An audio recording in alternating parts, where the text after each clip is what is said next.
Boa tarde. O Conselho de Ministros aprovou hoje uma resolução que determina a preparação e execução de medidas urgentes para fazer face à situação de seca que se vive no país.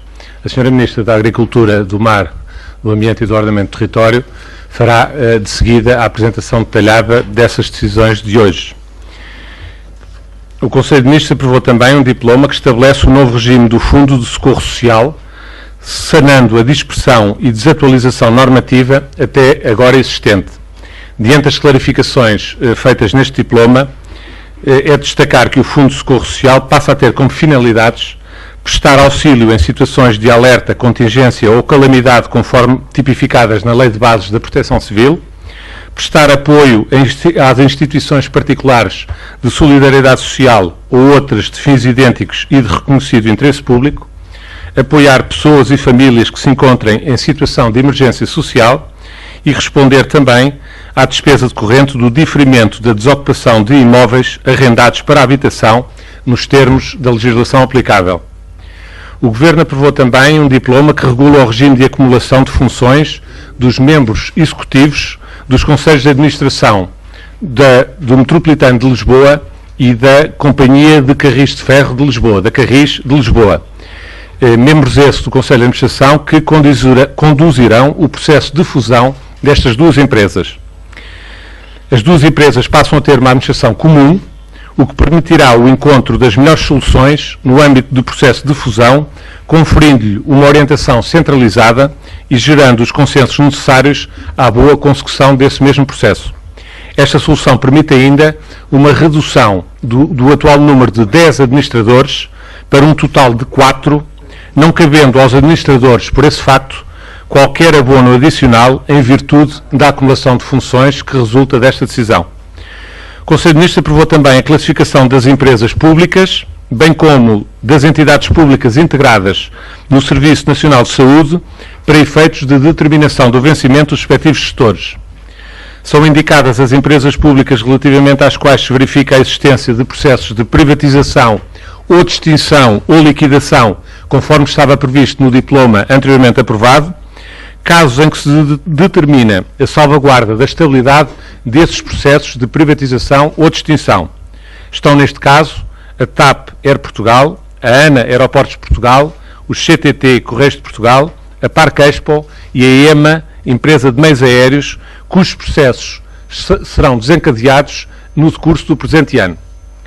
O Governo aprovou também a orgânica, no âmbito do PREMAC, do Instituto do Vinho do Douro e do Porto, dotando de novas valências que lhe permitem, a par das funções de regulação da região vinícola demarcada, assumir atribuições e competências no planeamento, concepção e implementação de políticas de promoção, comercialização e internacionalização das denominações de origem Porto, Douro ou a indicação geográfica de Douriense. O Governo aprovou um outro diploma com as normas técnicas do Plano de Controlo e Erradicação da doença de Algesky.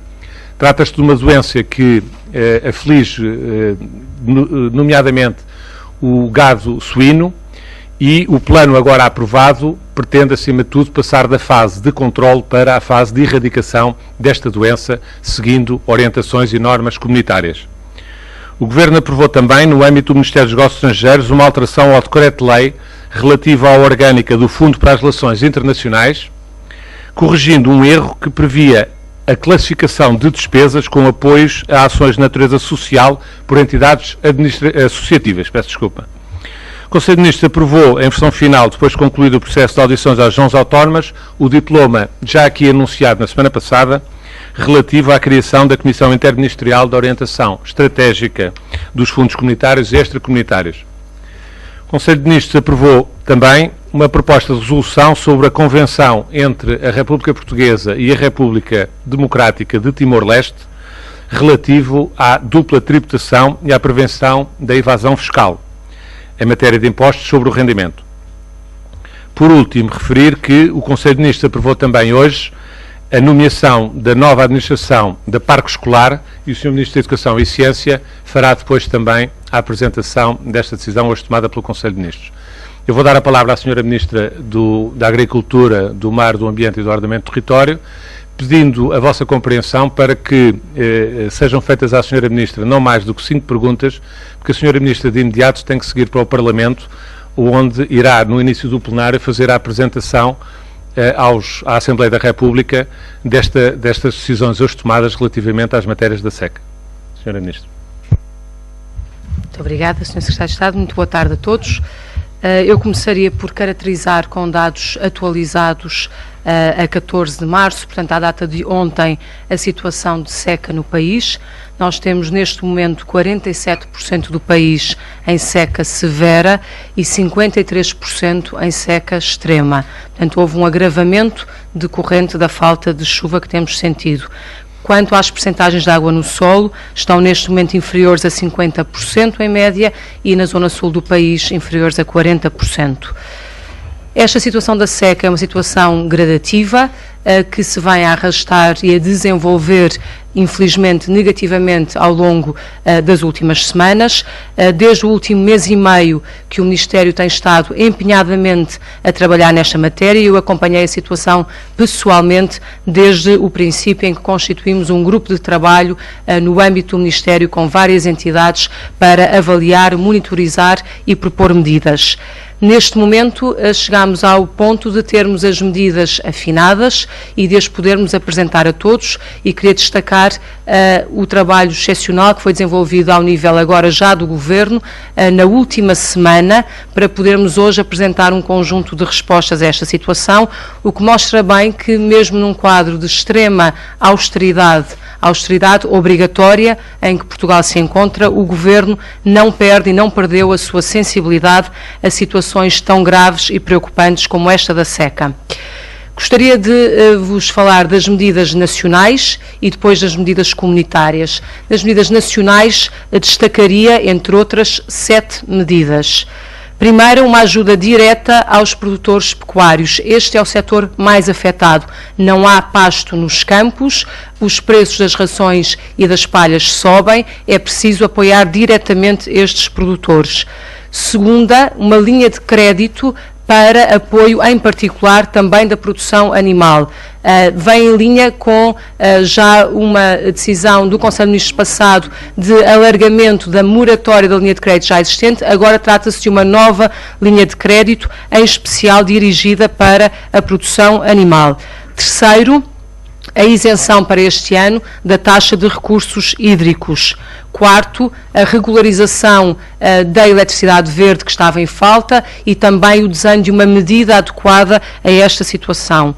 Quinto, o reembolso do IVA será antecipado, ou seja, neste momento os dados mostram que nesta área o reembolso demora em média 50 dias. A Administração Fiscal está sensibilizada para dar prioridade no sentido de tentar diminuir este número para 30 dias, o que permitirá trazer mais liquidez ao setor.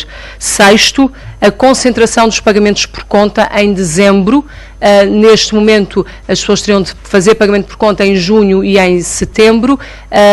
Deixarão de fazer em junho e em setembro para concentrarem tudo em dezembro e a razão de ser é que nessa altura também já terão recebido os apoios diretos, os subsídios que recebem todos os anos de Bruxelas. Portanto, também um apoio à liquidez. E sétimo ponto, a redução muito significativa dos pagamentos à Segurança Social. É uma medida que será devidamente modelada, mas também está a ser trabalhada com a Segurança Social e será posta em prática. No que respeita às medidas comunitárias, já tenho falado sobre elas, há muito tempo que a Comissão Europeia sabe da situação, que está sinalizada. Eu própria já falei com o Comissário da Agricultura, mais de uma vez já falei com a Comissária das Alterações Climáticas no último Conselho de Ambiente. Pedimos para agendar pontos para os Conselhos de Ambiente e de Agricultura. Não houve Conselho de Agricultura em fevereiro, razão pela qual esta é a primeira oportunidade de, em Conselho, fazermos o nosso ponto, mas o trabalho técnico e político está a ser desenvolvido há muito tempo, já foi uma carta formal a seu tempo para o Comissário da Agricultura e agora estamos na fase de passar para o trabalho mais técnico de derrogação de um conjunto de medidas administrativas e também de pedido de antecipação das ajudas comunitárias que normalmente são pagas em dezembro e que nós temos a expectativa de poder antecipar de acordo com aquilo que são os regulamentos comunitários. Para além disso, e para podermos acomodar estas medidas nacionais, também é importante que tenhamos ao nível da Comissão Europeia uma derrogação do limite máximo das ajudas que o Estado português pode dar aos agricultores. Por fim, queria dizer ainda que para além deste trabalho de preparação de medidas mais urgentes para fazer face a esta situação concreta, ficou decidido pelo Conselho de Ministros que devemos alargar o grupo de trabalho que estava a funcionar no âmbito do MAMAOT a outros ministérios e torná-lo permanente, ou seja, torná-lo uma estrutura que não tem qualquer tipo de custo, mas que permite coordenar todos os organismos no âmbito da administração pública e fazer face às situações futuras, acompanhando, prevenindo, monitorizando as várias situações de seca. Para além disso, foi criado um grupo de coordenação política, coordenado por este Ministério e com a presença de vários ministérios e ainda da Associação Nacional de Municípios, que tem aqui um papel de grande proximidade das pessoas. Estes dois níveis, o nível político e o nível técnico, trabalharão desde já para acompanhar esta situação atual de seca, mas não interromperão as suas atividades e continuarão em permanência para desenvolver estratégias de prevenção de situações futuras. Muito obrigada.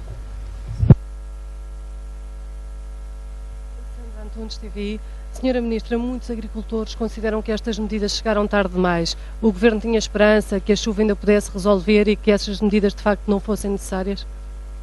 As medidas chegam na altura em que fazem sentido chegar, porque a seca, ao contrário de outras situações da natureza mais agudas, a seca é uma situação evolutiva, vai tendo gradações, era possível que tivesse chovido entretanto e que as coisas estivessem alterado, era preciso fazer essa monitorização, como eu tenho dito várias vezes, nós precisávamos de recolher todo um conjunto de dados relevantes que dependia do decurso do tempo, até para podermos estabelecer esta comunicação rigorosa, concreta, objetiva com Bruxelas e, portanto, estas medidas estão a ser trabalhadas e estudadas há bastante tempo. Como eu disse, há mais de um mês e meio que o Ministério está empenhadamente a monitorizar a situação de seca, estamos a falar de finais de janeiro, neste momento é a altura em que é adequado anunciar e creio que é a altura própria para o fazer, com a expectativa de rapidamente as podermos executar. Agora sim, Sra. Ministra, boa tarde. Falava aqui de uma linha de crédito para o apoio à produção animal. Os agricultores têm vindo a defender precisamente o acesso a linhas de crédito com juros bonificados, com acesso imediato. Pergunto-lhe como é que esta linha vai funcionar, quando é que vai estar disponível? Esta linha de crédito corresponderá a 50 milhões de euros, é uma linha de crédito genérica, embora nos fatores de prioridade daremos prioridade à produção animal para precisamente ajustá-la a uma resposta a esta situação de seca. Será trabalhada a partir de agora. Lembro que na semana passada foi aprovada em Conselho de Ministros, será publicada muito brevemente a moratória das linhas de crédito já existentes, o que também dá uma boa ajuda à liquidez e esta será preparada com toda a brevidade para se poder ter em funcionamento. Arlinda Brandão, da Antena 1. Gostava de saber, em relação à regularização da eletricidade verde, era um pedido feito pelos agricultores nesta altura, gostava de saber em concreto em que termos é que isso vai acontecer, e depois em relação à concentração dos pagamentos por conta relativos a 2012 num único pagamento a efetuar em dezembro de 2012, se esta situação não poderia ser antecipada, dadas as dificuldades dos agricultores e dado que também se está a pedir a Bruxelas que se antecipem ajudas de dezembro para outubro, e gostava de saber qual é o montante todas estas ajudas aqui elencadas, qual é o montante de ajudas aos agricultores? Obrigada. Foram 3 perguntas. Queria responder-lhe dizendo que, no que diz respeito à eletricidade verde, vamos regularizar os montantes de dívida da eletricidade verde, que dizem respeito aos anos de 2010 e de 2011 e que não foi possível acomodar até agora, e trataremos também de desenhar uma nova medida respeitante ao ano de 2012. No que diz respeito peço desculpa que agora perdi-me nas 3 questões, como foram 3, só lhe respondo a primeira. Os pagamentos por conta. Pagamentos por conta. Eu não sei se fez alguma confusão, porque os pagamentos por conta é o que o agricultor tem de pagar ao Estado a nível de imposto. Portanto, o que se está a fazer é um desagravamento dessa obrigação do agricultor. Portanto, o agricultor, em vez de pagar em junho e em setembro e em dezembro, junta tudo em dezembro. Qual é a vantagem? Dá-lhe alguma liquidez adicional, não tem de desembolsar esses montantes numa altura tão difícil, e quando pagar em dezembro já terá recebido de Bruxelas o subsídio a que tem direito e que nós expectavelmente conseguiremos antecipar há algum tempo, e portanto as duas medidas têm este sentido. Neste caso é desagravar aquilo que o agricultor tem de pagar ao Estado português, concentrando em dezembro, numa altura em que ele estará em melhores condições financeiras. A previsão do montante.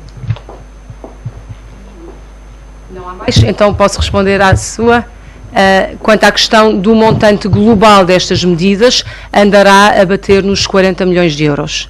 E por isso eu dizia no início, tem expressão financeira, mas mostra que o Governo, mesmo num quadro de austeridade obrigatória, tem sensibilidade para situações excepcionais de dificuldade que afetam em muito o nosso país, os agricultores e a economia portuguesa. Pedia só um instante para a Sra. Ministra poder sair e depois continuamos.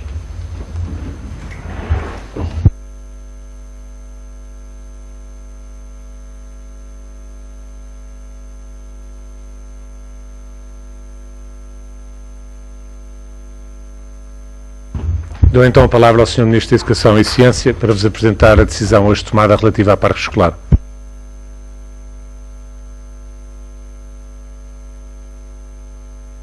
Muito obrigado. Boa tarde. O Conselho de Ministros aprovou hoje a nomeação do engenheiro Pedro Martins Mendes e do Dr. Luís Flores de Carvalho para o Conselho de Administração da Parque Escolar. Estes dois gestores ocuparão os cargos de Presidente e Vogal, respectivamente, e irão juntar-se à doutora Carla Ramos Ferreira, nomeada já pelo atual Governo em dezembro de 2011 para exercer o cargo de Vogal. O número de administradores da empresa fica assim reduzido de 5 para 3. Os membros do Conselho de Administração, que agora estarão em vigor, completarão o mandato em curso, que termina em dezembro de 2012. O Conselho de Administração irá gerir a empresa de acordo com as orientações do Governo e dará continuidade às obras em curso, cumprindo as necessárias medidas de contenção orçamental. No prazo de 60 dias, o Conselho de Administração deverá 1. Apresentar um relatório da situação da empresa e uma proposta de medidas imediatas necessárias, tendo em conta as recomendações formuladas pela Inspeção-Geral de Finanças. 2. Elaborar uma revisão dos planos de investimento e de financiamento para o período 2012-2015, tendo em conta o atual contexto económico do país. 3. Propor um plano de revisão dos projetos já elaborados, relativos a intervenções que foram suspensas por orientação do Ministério da Educação e Ciência em agosto de 2011, assegurando medidas de racionalização e de ajustamento em termos que garantam a otimização das infraestruturas escolares com condições adequadas aos seus objetivos. No prazo de 6 meses e com o enquadramento do relatório da Inspeção de Finanças, do relatório do Tribunal de Contas, que entretanto chegará, e de outras informações, o novo Conselho de Administração deverá apresentar 1. A avaliação do desempenho do Programa de Modernização do Parque Escolar destinado ao ensino secundário quanto à manutenção e gestão das escolas intervencionadas. 2. Uma proposta para o futuro do Programa de Modernização das escolas. Este Conselho de Administração irá prosseguir um dos objetivos fundamentais deste Governo, que é o de assegurar condições dignas de ensino em todas as escolas do país. A Parque Escolar tem a seu cargo a requalificação das escolas do ensino secundário. Nós estamos preocupados com todas as escolas do ensino secundário e do ensino básico. As obras prosseguirão, a requalificação prosseguirá, mas tendo em conta a necessidade de atender a todos os objetivos e a todas as escolas do país e de proceder a obras de requalificação e a obras de construção com economia e com uma racional utilização dos recursos. Eu saliento que os dois gestores agora nomeados são dois técnicos altamente qualificados. O engenheiro Pedro Mendes é professor do Instituto Superior Técnico, foi presidente adjunto do Instituto Superior Técnico, foi vice-presidente da Fundação para a Ciência e Tecnologia, foi vice-presidente do Laboratório Nacional de Engenharia Civil e desempenhou vários outros cargos de gestão e cargos técnicos. Tem trabalhado com o Ministério da Educação no que se refere ao equipamento escolar. O outro gestor, nomeado para Vogal, o Dr. Luís de Carvalho, é um economista, assessor principal e foi coordenador das equipas do Ministério da Educação e Ciência empenhadas em negociações sindicais. É um especialista em gestão, nomeadamente em gestão de recursos humanos. Com estes dois técnicos e a técnica já nomeada, a Parque Escolar fica com uma direção de excelência, uma direção capaz de responder aos desafios que lhe são colocados. Muito obrigado. Ficamos então à vossa disposição para questões que queiram colocar. Sr. Ministro, ontem o PS no Parlamento acusou de faltar à verdade quando apresentou a subida de custos da Parque Escolar. Mantém o que disse no Parlamento? Mantenho tudo o que disse no Parlamento. Tudo o que eu disse no Parlamento é real. E é real, é verdadeiro, é fiel. Eu aconselho as pessoas a lerem o registro daquilo que eu disse no Parlamento e não aquilo que algumas pessoas dizem que eu disse. O que eu disse no Parlamento foram duas coisas. Primeiro, apresentei algumas conclusões da Inspeção-Geral de Finanças, que são conclusões de orientação muito importantes para a Parque Escolar, nomeadamente a necessidade de terem atenção os tetos que são necessários para as despesas. E isto por um lado. Por outro lado, apresentei dois números que mostram a grandeza de custos de que estamos a falar. Nós não estamos a falar de 2 ou 3 milhões de contos, nós estamos a falar de um endividamento muito grande, da ordem de 1 milhar de milhões de contos. Portanto, é isso que está em causa e tudo o que eu disse, mantenho, tudo o que eu disse é real. Claro que as pessoas podem fazer política, às vezes, com meios que não são aqueles que nós mais gostamos.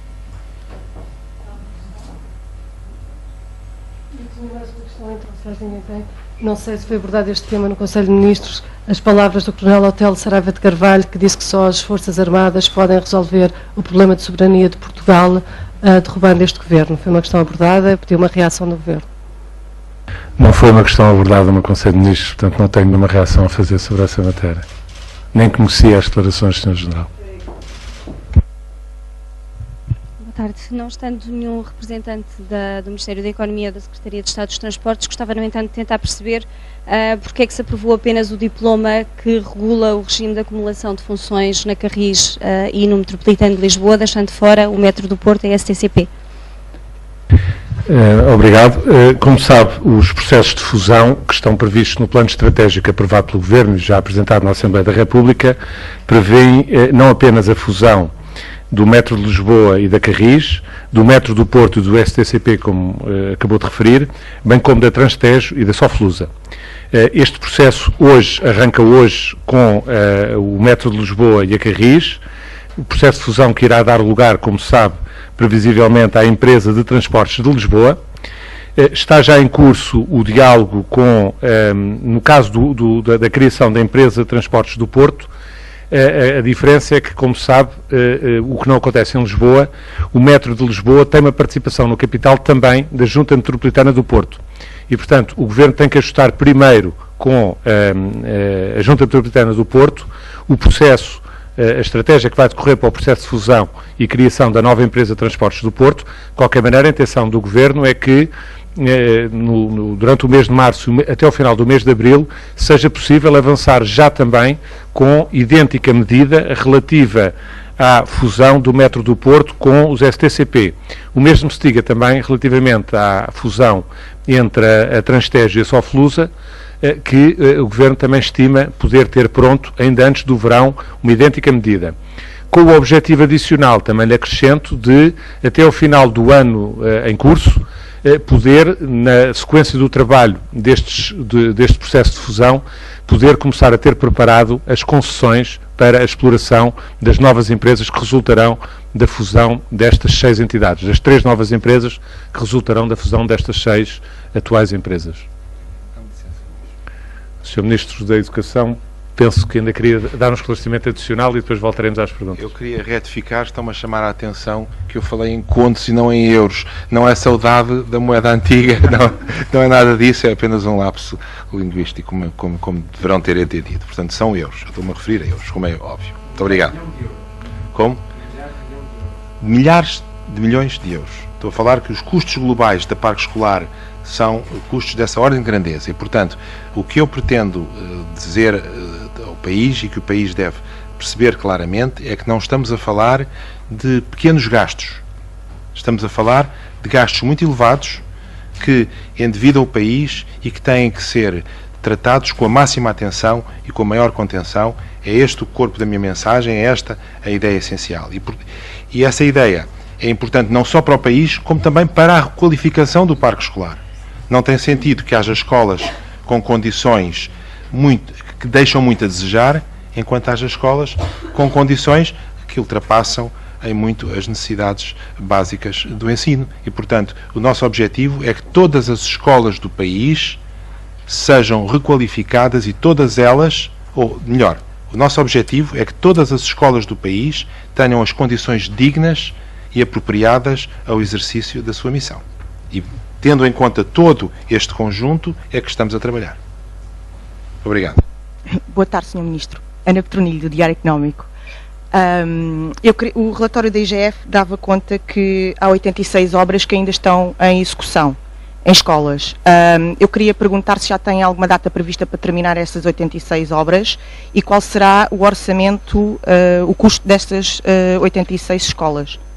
Eu não posso pormenorizar escola por escola, nem em grandes números, mas o que eu vos posso dizer é o seguinte: neste momento nós estamos a prosseguir os trabalhos nas escolas que já estavam a ser intervencionadas, estamos a reavaliar isto, foram essas instruções que foram dadas à parque escolar para todas essas obras, as possibilidades de substituição de alguns materiais e de serem feitas ainda economias. Estão paradas alguns aspectos secundários dessas obras onde haveria redundâncias e não haveria urgência, e está a ser preparado, e é uma das funções fundamentais da nova administração, é preparar as obras do ano seguinte e fazer a revisão dos projetos de forma a que as obras dos anos seguintes sejam feitas com as economias necessárias. Boa tarde, Sr. Ministro. Ana Catarina Santos, da Rádio TSF. Queria colocar-lhe a questão, até na sequência da retificação que fez sobre essa herança de milhares de euros. Queria perceber se o Ministério admite um procedimento criminal para avaliar, tendo em conta os dados que tem, avaliar a possível responsabilidade da gestão anterior. Minha senhora, nós não estamos a falar em procedimento criminal. Não estamos a falar em nada disso. Nós estamos a falar em responsabilidade que o Governo tem de fazer com que a gestão da parque escolar seja corrigida, face à situação em que o país vive. Nós estamos ainda à espera do relatório do Tribunal de Contas e esses relatórios serão públicos. É evidente que se chegarem ao conhecimento do Governo crimes públicos, esses crimes imediatamente serão seguidos para quem de direito, serão encaminhados para quem de direito. Mas eu não quero de forma alguma especular sobre nada disso. Nós nunca falámos nesses termos, nós falámos sempre nos termos de ser necessário pensar a requalificação do parque escolar no seu conjunto e serem necessárias economias de forma a que se possa chegar a todas as escolas, sobretudo no momento atual de grande contenção económica. São esses os termos em que nós falamos. Portanto, nós estamos a falar em orientação política, de forma a haver poupanças e haver uma orientação para todas as escolas que necessitam de intervenção.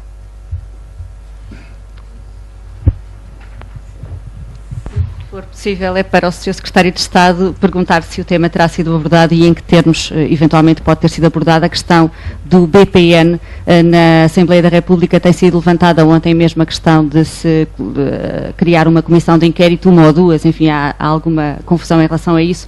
De qualquer maneira, é um tema que tem sido publicamente também uma preocupação do Governo, está em fase de privatização. Na perspectiva do Governo, era importante que a Assembleia, presumo que a Assembleia faça o seu trabalho, mas era importante a questão da data, ou seja, que fosse concluído o processo de privatização e só depois uma comissão de inquérito arrancasse, ou isso é indiferente na perspectiva do Governo?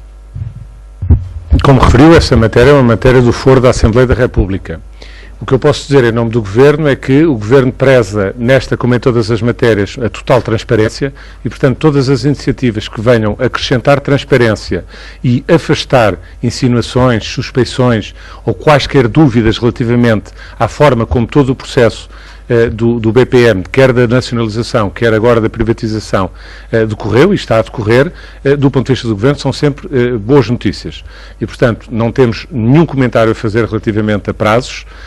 A única coisa que eu relevo daquilo que acabou de referir é que, se for para acrescentar transparência ao processo, e acredito sinceramente que o trabalho da Assembleia da República possa conduzir a essa transparência e a essa maior informação e a afastar alguma desinformação ou contra-informação numa matéria tão sensível como é a matéria, até pelos montantes envolvidos, que tem que ver com a nacionalização e com a posterior privatização do BPN, seguramente que será um esforço de saldar, seguramente que sim.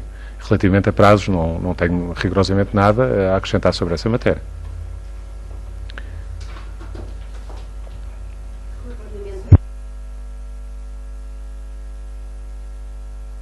Relativamente ao novo Estatuto do Gestor Público, e porque, pelo que percebemos, houve algumas alterações naquilo que estava anteriormente previsto, porque vemos agora aqui empresas que antes estavam incluídas no grupo que teriam um regime alternativo ou opção da remuneração pelos vencimentos anteriores. Eu queria só que me explicasse, uma vez que nestes casos que agora aqui são referidos e por estarem em privatização ou extinção poderão manter os seus salários, como é que ficou fechado esse tal grupo que tem esse direito a esse regime alternativo, se continuam lá as mesmas empresas, foram incluídas outras, e também em relação à Caixa Geral de Depósitos, foi feita alguma alteração àquilo que estava previsto no Estatuto?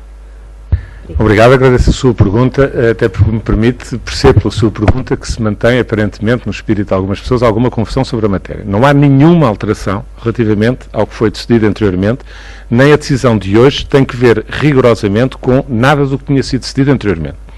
Eu vou tentar explicar e, se não conseguir, agradeço que depois me volte a colocar a questão para ficar perfeitamente claro.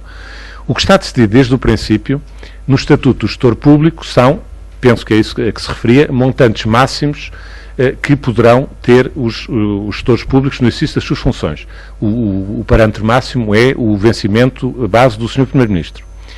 O que foi decidido também no Estatuto do Gestor Público é que a única hipótese disso não acontecer prende-se com a situação de empresas que estejam em situações concorrenciais no mercado e que foram definidas numa resolução aprovada pelo Governo no final do mês de janeiro, princípio de fevereiro. Não quero estar de cor a dizer a data, sei que já foi publicada a resolução em fevereiro, mas penso que foi aprovada ainda no Conselho de Ministros no final do mês de janeiro. O que hoje está a ser, e quanto a essa questão não há alteração rigorosamente nenhuma, o que foi decidido desde o princípio é aquilo que se mantém, sem qualquer tipo de alteração. O que foi decidido hoje no Conselho de Ministros, na sequência disso, é que, para além da definição dos valores máximos dos gestores, o Governo tem que definir agora, de acordo com o que estava previsto nessa legislação, há três patamares, se quiser, três níveis em que as empresas, de acordo com os critérios que estão nessa lei, as empresas devem ser classificadas, para que as empresas que são classificadas no nível A, nível B e nível C, são os três níveis, para cada um desses níveis existe um patamar máximo de vencimentos. Para as empresas de nível A é o patamar que tem como teto o vencimento do Sr. Primeiro-Ministro, para as empresas de nível B é o patamar que tem 90% desse valor, e para o nível C a percentagem de 80%. O que acontece hoje é apenas, a resolução de hoje vem apenas definir a classificação das empresas públicas dentro de cada um destes patamares. O que também tinha ficado dito na resolução anterior é que, para além da classificação das empresas dentro desses patamares, as situações particulares das empresas que ao longo do ano de 2012 entrassem ou em processo de privatização ou de extinção, fazia pouco sentido estar a mexer no estatuto remuneratório e a classificar essas empresas de acordo com as novas regras, uma vez que essas empresas iam ou sair do setor público, através da privatização, ou sair por extinção, iam desaparecer, iam deixar de ser empresas no setor público.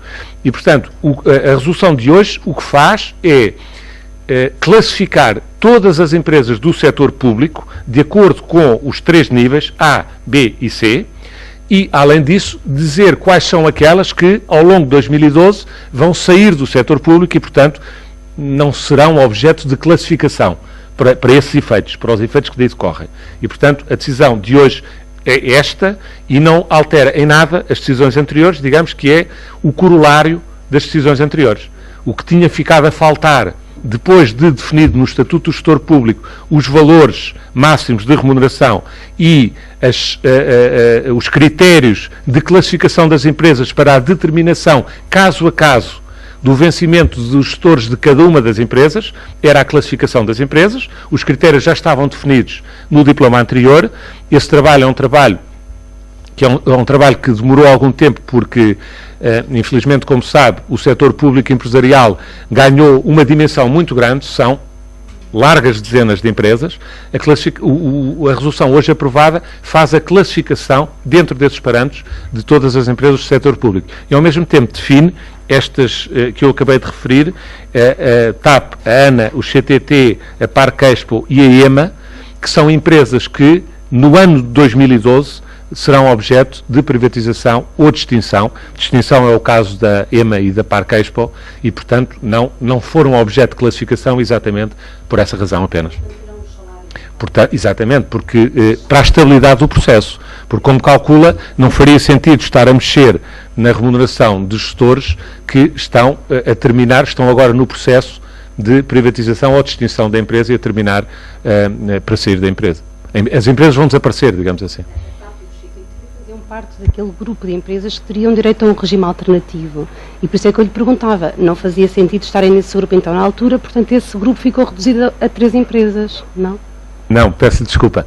É que não era um regime alternativo. Eu sei que na comunicação social, às vezes, em alguns artigos, vem alguma confusão sobre isso. O regime anterior não era nenhum regime alternativo. A única coisa que estava, essas empresas que está a situar, foi a identificação das empresas que estão, por estarem em regime de concorrência, não têm nenhum regime alternativo, mas individualmente os gestores dessas empresas podem, querendo, optar, no momento em que entram para a empresa, pelo vencimento que tiveram, a média de vencimento dos 3 anos anteriores sobre o qual pagaram impostos.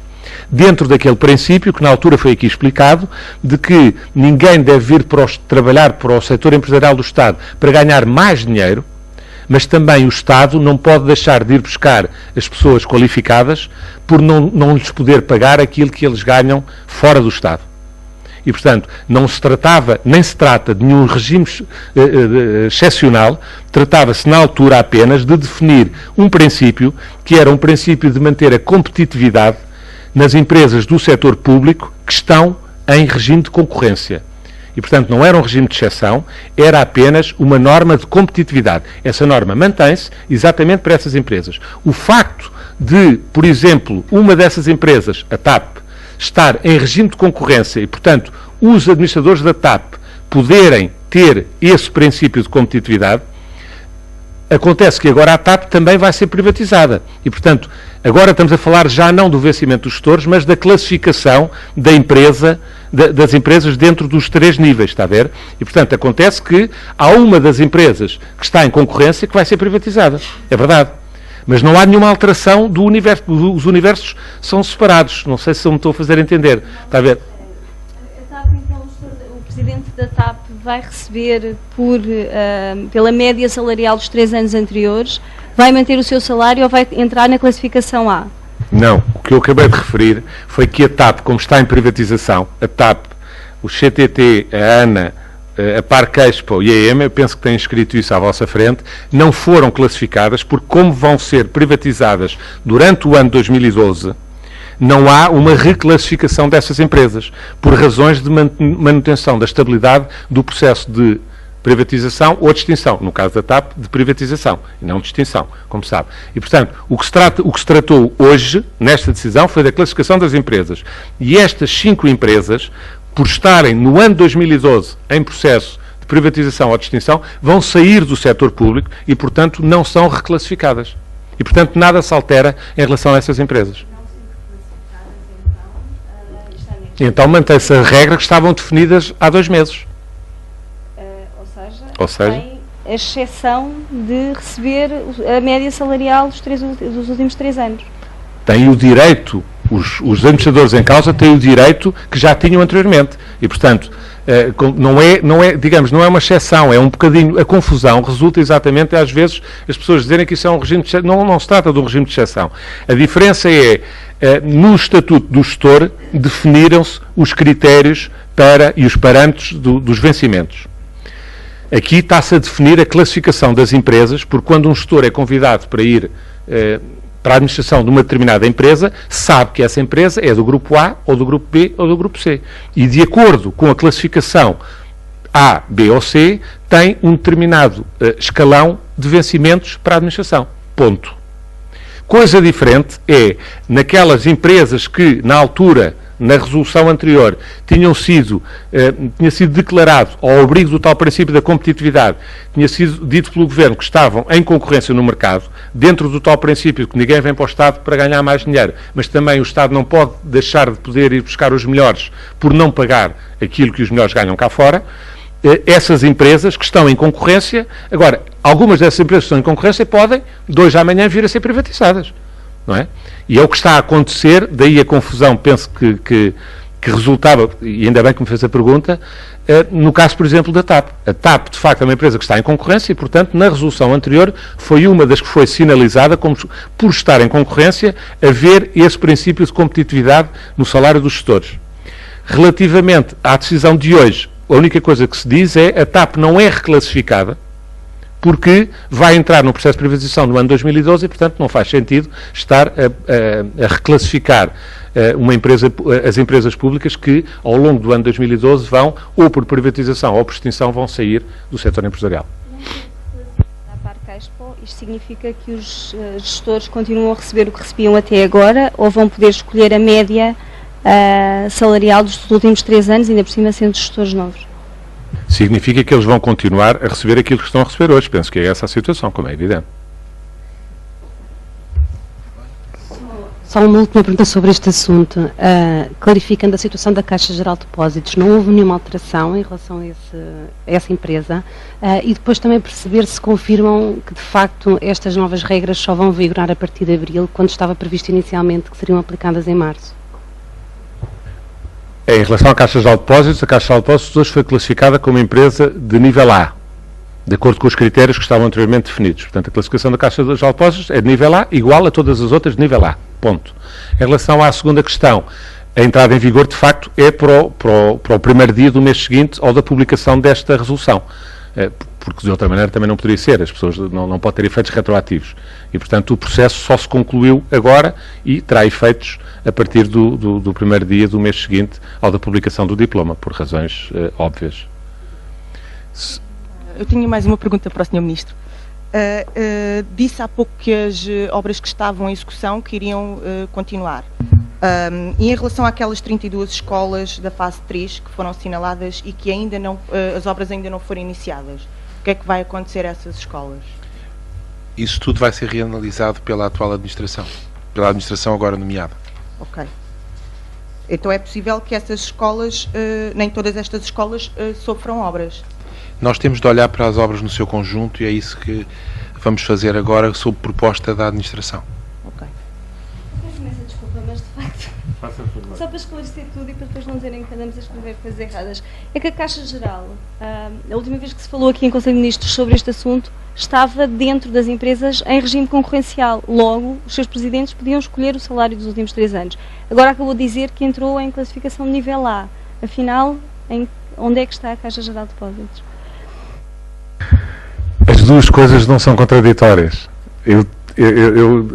Provavelmente a dificuldade é minha de me expressar. Uma coisa é a classificação da empresa. Outra coisa, e de acordo com a classificação da empresa, são determinados patamares de vencimentos. Outra coisa, e isto para todo o setor público. Dentro desse setor público há algumas empresas, que são a minoria, é um grupo muito pequeno de empresas, que estão em concorrência no mercado, que são empresas públicas, são do setor público, mas estão em concorrência no mercado. Para essas empresas, independentemente de elas serem classificadas A, B ou C, como todas as outras, aos gestores que são convidados para vir trabalhar para estas empresas, por razões de competitividade, é dado o direito de, caso assim o entendam, ou vencer pelo valor normal daquele patamar, ou então apresentar a média de imposto pago nos últimos 3 anos relativamente aos seus vencimentos, às suas remunerações, para que o Estado possa manter a competitividade e possa ir buscar gestores qualificados para essas empresas. Só para as empresas que estão em concorrência. Está a ver? Portanto, não há contradição absolutamente nenhuma. Independentemente da Caixa Geral de Depósitos, como a TAP, como a RTP, serem empresas que o Estado, por razões óbvias e objetivas, o Estado ter reconhecido que são empresas que estão em regime de concorrência no mercado, empresas públicas, mas que estão em regime de concorrência no mercado, isso não quer dizer que o Estado não as deva classificar, porque cada vez que é nomeado um gestor para essa empresa, esse gestor sabe qual é que é o patamar.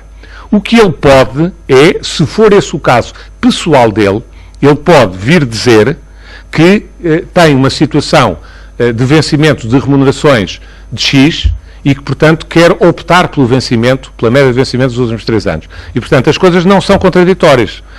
As coisas são perfeitamente diferenciadas. Uma coisa é a classificação da empresa. Se ele não o fizer, obviamente vence pela tabela A, B ou C, de acordo com a classificação da empresa.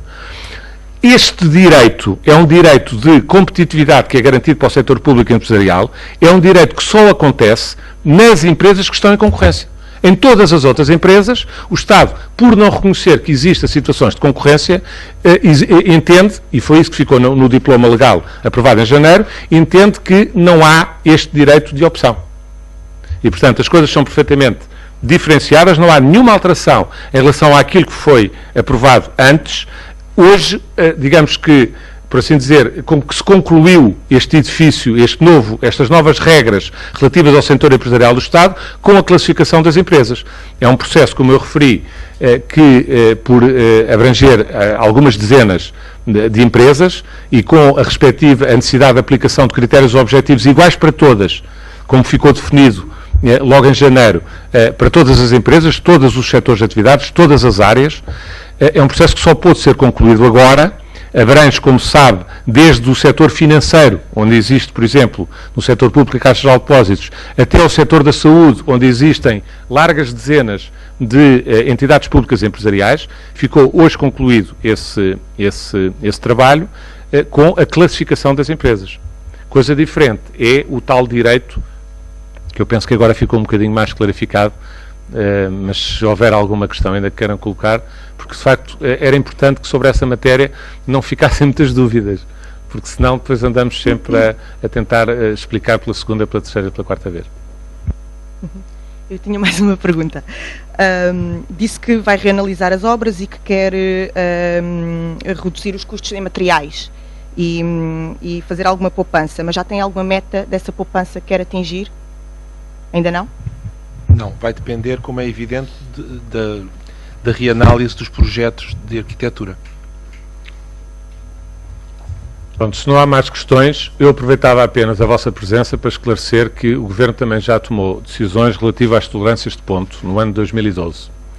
E relativamente a essa matéria, escuso-me de dar a argumentação que todos conhecem, a situação dificílima em que o país e, em particular, o setor público se encontra. E, portanto, a decisão do Governo é que durante o ano 2012 não haverá tolerâncias de ponto, à exceção do dia 24 de dezembro, naturalmente, como já tinha aqui referido, no final do ano passado, a quando da tolerância de ponto relativa, quando se colocou a questão da tolerância de ponto relativa ao Natal de 2011, em 2012 haverá tolerância de ponto para, no dia 24, o dia todo. O dia é uma segunda-feira, este ano. O Natal é numa terça-feira, dia 25 de dezembro. A tolerância de ponto será em todo o dia 24, porque parece ao Governo, obviamente, que não faria muito sentido que as pessoas, no fim de semana, parte das famílias pudessem reunir-se, aqueles que trabalham para o Estado na segunda-feira tivessem que vir trabalhar e só à hora do almoço pudessem reunir-se de novo às suas famílias. O Natal é uma festa da família.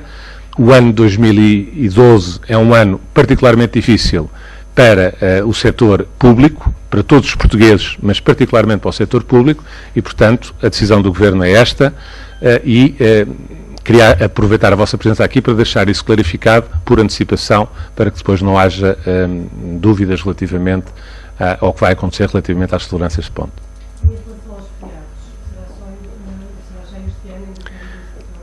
A questão dos feriados, como sabe, é uma questão que tem que ver com o Código de Trabalho. É uma decisão que neste momento está nas mãos da Assembleia da República, tanto quanto sei, já terá terminado o processo de discussão pública, mas ainda não houve a discussão política dentro da Assembleia. A proposta do Governo é conhecida, resulta do acordo que foi firmado com os parceiros sociais e, tão logo a Assembleia da República faça a discussão e a aprovação final do diploma, ficarão clarificadas todas as questões relativamente aos feriados. A proposta do Governo é conhecida. A Assembleia da República agora é soberana na decisão que vai tomar em definitivo relativamente à questão dos feriados. Se não há mais nada, muito obrigado.